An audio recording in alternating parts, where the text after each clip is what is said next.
बाबा आज येताना बासुंदी घेऊन या ना. अगं कालच आपण आईचा वाढदिवस होता म्हणून आणली होती ना.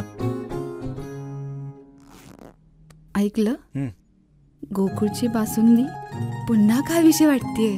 खरं सांगू, मलाही खावीशी वाटतेय. पुन्हा पुन्हा खावीशी वाटणारी गोकुळ बासुंदी. महाराष्ट्रातील सावंतवाडी संस्थांच्या गौरवशाली कला परंपरेचा देशभरात पुन्हा एकदा सन्मान झाला आहे.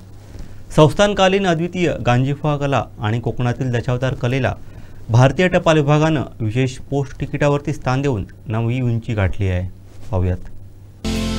विशेष म्हणजे देशाच्या इतिहासात प्रथमच चौकोनी नसून गोलाकार स्वरूपातील पोस्टकार्ड त्यानिमित्तानं प्रसिद्ध करण्यात आलं आहे. या ऐतिहासिक क्षणाचे साक्षीदार होण्यासाठी मुंबई येथे आयोजित सोहळ्याला सावंतवाडी संस्थानचे राजे खेमसावंत भोसले, राणी शुभदादेवी भोसले, युवराज लखमराजे भोसले आणि युवराज्ञी श्रद्धा राणी भोसले उपस्थित होते. या गौरवामुळे सावंतवाडीची कला संस्कृती आता 7 समुद्रापार पोहोचणार आहे. या गांजीफा पोस्टकार्डच्या माध्यमातून सावंतवाडीची कला विश्वदेशी पोहोचणार आहे. ही सावंतवाडीसाठी अभिमानास्पद बाब आहे. या पोस्टकार्डवरती दशावतार गांजीफा कलेचे सुंदर सादरीकरण करण्यात आले आहे. दशावतार कोकणातील जीवनशैलीचा अविभाज्य भाग असलेली पारंपरिक लोककला आहे. या उपक्रमामुळे सावंतवाडीच्या समृद्ध लोककलांना एक मोठं राष्ट्रीय आणि आंतरराष्ट्रीय व्यासपीठ मिळालं आहे. एकेकाळी केवळ राजघराण्यांच्या दरबारात खेळली जाणारी गांजीफा कला आता भारताच्या तिकटावरती झळकत आहे. सावंतवाडीच्या कला संस्कृतीचा, परंपरेचा आणि स्थानिक कलाकारांच्या मेहनतीचा गौरव आहे. सावंतवाडी संस्थांच्या परंपरेला आणि कला वारशाला राष्ट्रीय स्तरावरती मिळालेला हा मोठा सन्मान केवळ सिंधुदुर्ग आणि कोकणवासियांसाठीच नव्हे तर संपूर्ण देशाच्या कला इतिहासासाठी एक सुवर्णाक्षरी क्षण ठरला आहे.